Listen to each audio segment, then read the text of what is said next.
Labadiena, šiandieną pademonstruosime pultelius suderinamus su pulteliu Beninka ToGo WV sistema.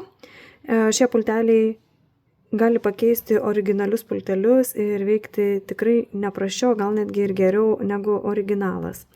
Dabar ekranėlėje matote užrašą KM12, čia tiesiog turiu vieną papildomą pultelį, kad matytumėte, jog kodai keičiasi, ir paspausiu jau užprogramuotą pultelį ir pamatysite, kad ekranėlėje pasirodys Beninka arba Almatic, čia senasis Beninka pavadinimas. Taigi šitas pultelis jau yra užprogramuotas, kad dirbtų kaip Beninka ToGo WV pultelis. Dabar nusinulinu kodą, kad galėčiau išbandyti kitą, paspaudžiu kitą pultelį, vėlgi rašo Beninka arba Almatic, vėl nusinulinu ir vėl paspaudžiu trečiąjį pultelį.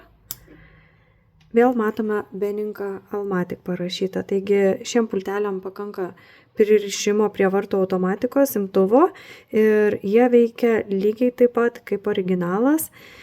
Visi 4 mygtukai yra užprogramuoti kaip Beninka. Jeigu yra keli Beninka vartai, galite juos kelis ir atidarinėti vienu pulteliu.